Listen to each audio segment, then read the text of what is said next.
আচ্ছা, আমরা যেটা পড়বো সেটা হচ্ছে আহ, আজকে আমরা গত ক্লাসে পড়েছিলাম পার capital water consumption, factors affecting পার ক্যাপিটা ওয়াটার কনজাম্পশন, তারপর ইউজেস অফ ওয়াটার। আজকে সেম আমরা আজকের বোর্ডে ফলো করবো। আসলে অনলাইনে এখন ক্লাস তোমাদেরকে বোঝানো একটু ডিফিকাল্ট, তোমাদের ডিফিকাল্ট, আমার জন্য ডিফিকাল্ট। আচ্ছা, আমরা এখন যেটা পড়বো সেটা হচ্ছে ভেরিয়েশন ইন ওয়াটার ইউজেস। সেটা কি জিনিস?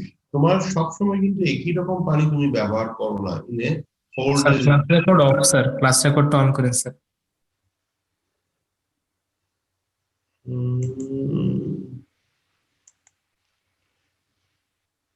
সেটা হচ্ছে ভেরিয়েশন ইন ওয়াটার ইউজ হচ্ছে আসলে আমরা হোল দ্য ডে একই রকম কাজও করতে পারি না, একই রকম ইউজও করতে পারি না। তুমি যদি সারাদিনের কথা চিন্তা করো, তোমাদের কাজের এফিসিয়েন্সি কিন্তু এক একজন এক একদিন এক এক সময় দিনের এক এক রকম। সকালে ঘুম থেকে উঠে কাজের এফিসিয়েন্সি, বেসিক্যালি আমাদের কালচারটা একটু চেঞ্জ হয়ে গেছে।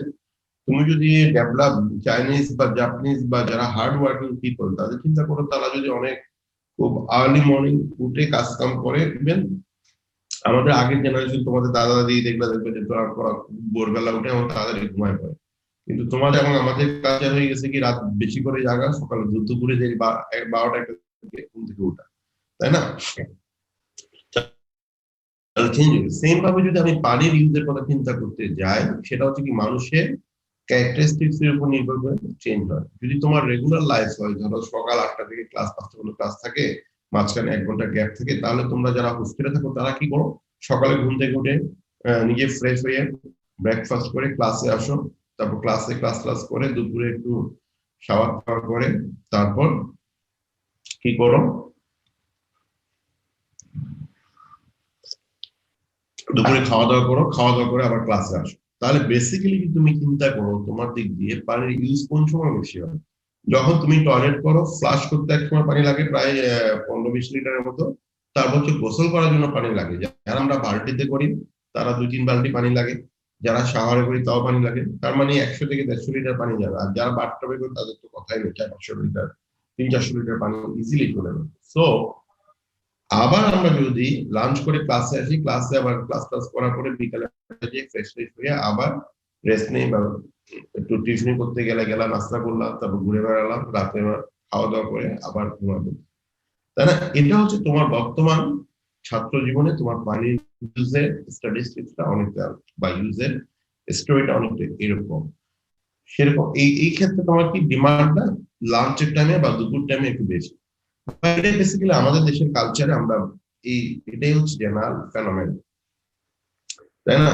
আমরা যারা, তোমরা যারা ছাত্র তাদের এই অবস্থা, যারা বাসা বাড়িতে আছে তাদের কথা যদি চিন্তা করি, বাসাতে যেহেতু তোমাদের বাবা মাদের লাইফ চিন্তা করো, হয়তো বাবা চাকরি করে, মা চাকরি করে, 50-50 অনেক করে না।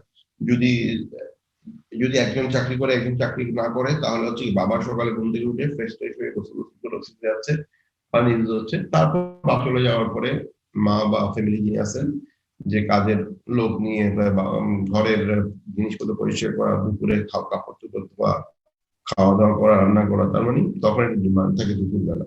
আর বিকালবেলা বাবা আসার পরে উনি আবার ফ্রেশ ফ্রেশ হয়, গোসল করে শাওয়ার করে আবার ডিমান্ড। তাহলে এইটা হচ্ছে কালচার। কিন্তু যদি দুজন চাকরি করে তাহলে একবারই সকালে একটা ইউজ হবে, তারপর সকালের পরে দুপুরে একদম ফাঁকা থাকবে, বাসায় না থাকলে তো পানি ইউজ নেই, আবার বিকালে আবার ইউজ। এটাকে আমরা বলি ভেরিয়েশন ইন ওয়াটার ইউজ। তাহলে পানির ইউজ সবসময় একই রকম না, এক এক সময় এক এক রকম।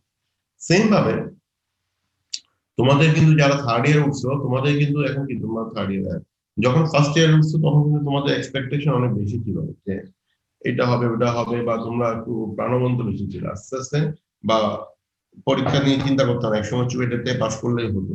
কিন্তু থার্ড ইয়ার ফোর্থ ইয়ার ওঠার পর তোমাদের মনের মধ্যে জাগে যে আসলে বেশি দিন চুয়েট থেকে খুব একটা লাভ নেই, তাড়াতাড়ি পাশ করতে পারলেই তাড়াতাড়ি কি চাকরি বাকরি পাবা, তাড়াতাড়ি বিয়ে শাদী করতে পারবা, এই তো। তাহলে এই যে মানুষের চিন্তা ভাবনা বলো, সেম ভাবে পানির ইউজেরও কিন্তু পানির ভেরিয়েশন হচ্ছে, সেটাকে ভেরিয়েশন ওয়াটার ইউজ করি। হম আমি কি বোঝাতে পারলাম ভেরিয়েশন ইন ওয়াটার ইউজ?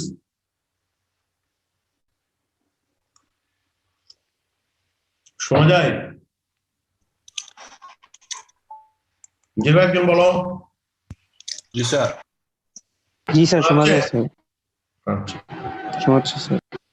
ঠিক আছে। তাহলে দেখো এটা হচ্ছে ভেরিয়েশন ইন ওয়াটার ইউজ।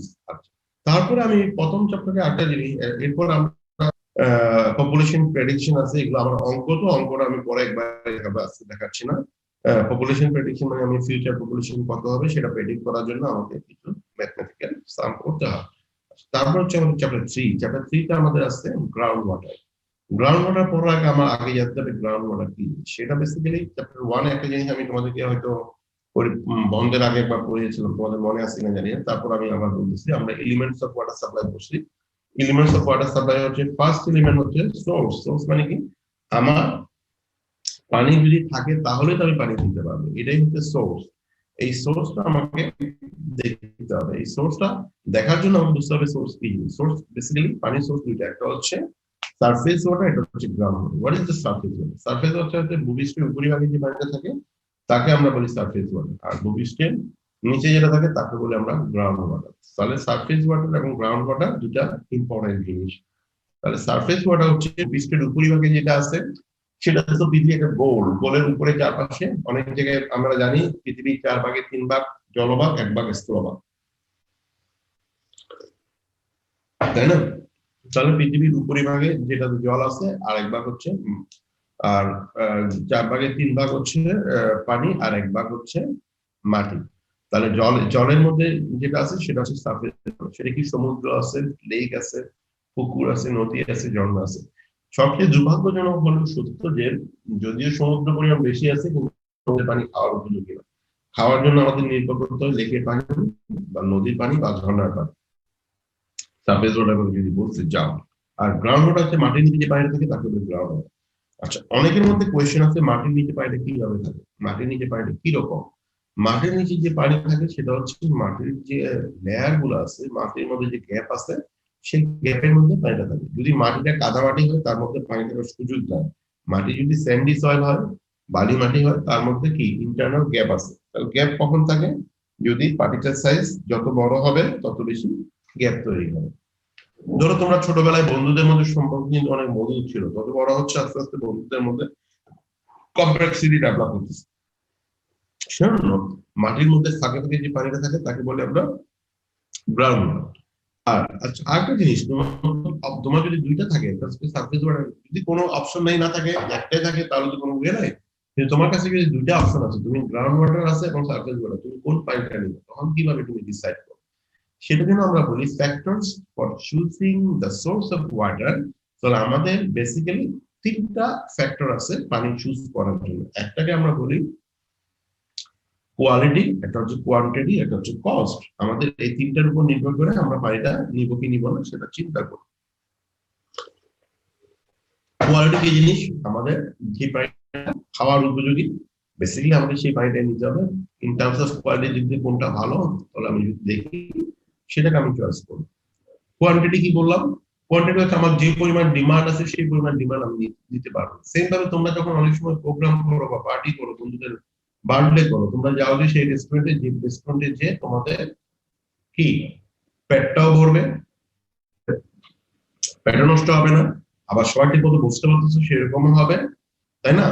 সেজন্য ফার্স্ট হচ্ছে কোয়ান্টিটি ঠিক মতো আছে কিনা, প্রপারলি দিতে পারবে কিনা, কোয়ালিটি আছে কিনা। তারপর চারটা হচ্ছে সবচেয়ে বড় ইম্পর্টেন্ট টার্ম কস্ট। কস্টটা আমার রিজনেবল কিনা। কস্টটা ইম্পর্টেন্ট ফ্যাক্টর এই কারণে যে আমার যদি কস্ট, টাকা তো আমার বাজেট সীমিত, এই সীমিত বাজেটের মধ্যে প্রপারলি ইউটিলাইজ। তাহলে সেম ভাবে ওয়াটার সোর্স চয়েস করার সময় আমাকে গ্রাউন্ড ওয়াটার নিব না সারফেস ওয়াটার নিব, এই জন্য 3টা ফ্যাক্টর আমাকে করতে হয়। একটা হচ্ছে কোয়ালিটি, একটা হচ্ছে কোয়ান্টিটি, একটা কস্ট। তুমি বলো স্যার কোয়ালিটি খারাপ হলে কি হয়েছে, আমি তো টেস্ট ট্রিটমেন্ট করে ইউজ করতে পারবো। হ্যাঁ, যেখানে তোমার কোনো অন্য কোনো অল্টারনেট অপশন নেই সেখানে ডেফিনেটলি তোমাকে ট্রিটমেন্ট করে অপশন নিতে হবে। কিন্তু ট্রিটমেন্ট করতে গেলে তোমার কি লাগবে? কস্ট, টাকা বেড়ে যাবে। তার ফলে তোমার কোয়ালিটি এই জন্য ইম্পর্টেন্ট, এই জন্য চিন্তা করা দরকার। যদি কোয়ালিটি যদি খুব বেশি খারাপ হয় তাহলে তোমাকে তাকে টেস্ট করার জন্য, তাকে ট্রিটমেন্ট করার জন্য অনেক বেশি পরিমাণ টাকা লাগবে। সেই জন্য কোয়ালিটি আমরা দেখবো দুই পানির মধ্যে কোয়ালিটি। আর জেনারেলি আমরা সবসময় মনে করি যে গ্রাউন্ড ওয়াটার সবসময় ভালো, কিন্তু এটা আসলে চোখে দেখে বা খালি চোখে দেখার সুযোগ নেই। এটা টেস্ট করে দেখতে হবে কোনটার পানি ভালো। তাহলে কোয়ালিটি ইম্পর্টেন্ট, কোয়ান্টিটি ইম্পর্টেন্ট, এই তিনটা ফ্যাক্টরের উপর নির্ভর করে আমি ডিসাইড করব পানি নিব কি নিব না, কোন পানিটা নিব। ক্লিয়ার? বোঝায়?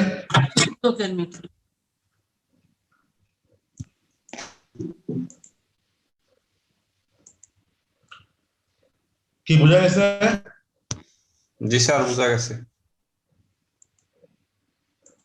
আচ্ছা, তারপর হচ্ছে গ্রাউন্ড ওয়াটার সাইকেল আমাদের বুঝতে হবে। হাইড্রোলজিক সাইকেল বা ওয়াটার সাইকেল সেটা কি জিনিস? পানি তোমার বেসিক্যালি পানির কিন্তু কোনো চেঞ্জ নাই, পানি এক ফেজ থেকে আরেক ফেজে যাচ্ছে। কিরকম? পানি সৃষ্টির আদিতে পানি যে পরিমাণ ছিল, পানি কিন্তু এখনো সেই পরিমাণ পানি আছে। পানি হাইড্রোজেন এবং অক্সিজেন রিয়েকশন করে পানি তৈরি করার কোনো সুযোগ নাই। পানি হাইড্রোজেন এবং অক্সিজেন রিয়েকশন করে পানি তৈরি করার সুযোগ নেই। পানি জাস্ট কঠিন থেকে লিকুইড হচ্ছে, লিকুইড থেকে ব্যাপার হচ্ছে, ব্যাপার থেকে আবার লিকুইড হচ্ছে, লিকুইড হয়ে আবার ফ্রোজেন হয়ে হয়তো সলিড হচ্ছে।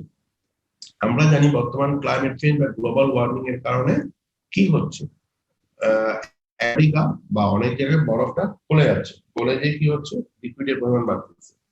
লিকুইড হলে কি হচ্ছে ওয়াটার বেড়ে যাচ্ছে, আবার যখন গরম হতেছে সেটা আবার বাষ্প রূপান্তরিত হচ্ছে, বাষ্প রূপান্তরিত হলে কি হচ্ছে সেটা ক্লাউড বা মেঘ হচ্ছে, মেঘ থেকে কি হচ্ছে আমার বৃষ্টি হচ্ছে, বৃষ্টি হয়ে আবার মাটিতে এসে পড়তেছে। মাটিতে আসার পরে আমরা জানি রেইন হওয়ার পরে পানিটা দুভাবে যাওয়ার সুযোগ আছে। একটা হচ্ছে সারফেস রান অফ, একটা হচ্ছে বলে আমরা ইনফিল্ট্রেশন। সারফেস রান অফ কি জিনিস?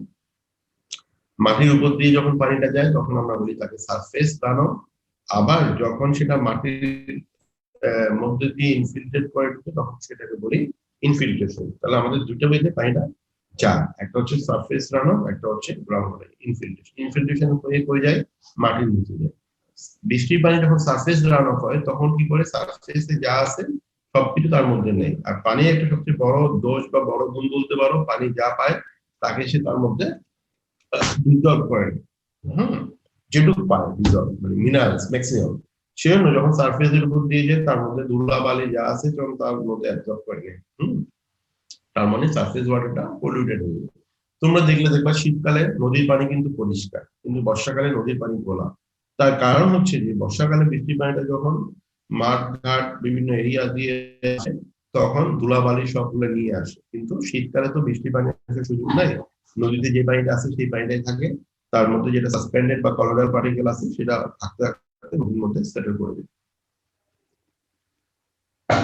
আচ্ছা, আবার হচ্ছে গ্রাউন্ড ওয়াটার যখন ইনফিল্ট্রেট করে মাটির নিচে যায় জেনারেলি মাটিটা ফিল্টার মিডিয়া হিসেবে কাজ করে, সাসপেন্ডেড বা কলোরাল পার্টিকেল থাকবে সেটা মাটির মধ্যে আটকা পড়ে গ্রাউন্ড ওয়াটারটা পিওর হয়ে পানিটা নিচে যাবে। কিন্তু যার মধ্যে দিয়ে যাচ্ছে তার মধ্যে কিন্তু তোমার মিনারেলস বা আকরিক যেটা থাকে, যেটা যেটা যেটা পানিতে সলিবল হতে পারে সেটা কিন্তু পানির মধ্যে সলিবল। অনেক সময় আমাদের দেশে আর্সেনিক পাচ্ছি, এটা একটা কারণ হচ্ছে যে গ্রাউন্ড ওয়াটারটা কন্টামিনেট করতেছে। এই কারণে। তাহলে এটা হচ্ছে হাইড্রোলিক সাইকেল, পানি এক ফেজ থেকে আরেক ফেজে যাচ্ছে, কিন্তু সৃষ্টির আগে পানি যাচ্ছিল এখনো পরিমাণ তাই পানি নতুন করে সৃষ্টি হওয়ার সুযোগ নাই, পানি জাস্ট পিওর পানি পলিউটেড হচ্ছে, অথবা পানি কঠিন থেকে লিকুইড হচ্ছে, লিকুইড থেকে ব্যাপার হচ্ছে, এই হচ্ছে পানি সৃষ্টি। তাহলে আজকে আমরা যেটা পড়লাম সেটা হচ্ছে ওয়াটার ইউজ, সেটা হচ্ছে পানির ইউজটা সবসময় একই রকম না, ডে এর একটা টাইমে বেড়ে যাবে বা একটা টাইমে কম হবে, সেটা নির্ভর করবে মানুষের বৈশিষ্ট্য, মানুষের ক্যারেক্টারিস্টিক্স, মানুষের বিহেভিয়ারের মানে অ্যাক্টিভিটির উপর। তারপর বললাম যে পানির সোর্স হচ্ছে দুইটা, একটা হচ্ছে সারফেস ওয়াটার, একটা হচ্ছে গ্রাউন্ড ওয়াটার। কোন সোর্সটা নিব সেটার জন্য আমাকে চিন্তা করতে হবে তিনটা ক্রাইটেরিয়া, একটা হচ্ছে কোয়ালিটি, এটা হচ্ছে কোয়ান্টিটি, এটা হচ্ছে কস্ট। আচ্ছা, তারপর হচ্ছে আমরা পড়লাম গ্রাউন্ড ওয়াটার শুরু করছি। ওকে, হ্যাঁ আরাফাত আমার রুমে আসো দিলে। তারপর চিন্তা করলাম যে তারপর আমরা পানির হাইড্রোলিক সাইকেল নিয়ে আলোচনা করব। এই হচ্ছে আমাদের আজকে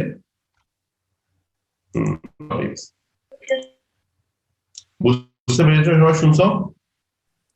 স্যার আসসালামু আলাইকুম স্যার। শোনা গেছে আমার কথা? Hello sir. বলো, আমার হ্যালো। কথা কি শুনতে পেরেছিলা? জি স্যার, শুনতে পারছি স্যার। হ্যাঁ আমি, আচ্ছা ঠিক আছে স্যার, তাহলে আমি একটা কথা বলতে আজকে চাই, স্যার। দেখি include করবো। স্যার একটা কথা হ্যাঁ, বলতে বলো চাইছিলাম।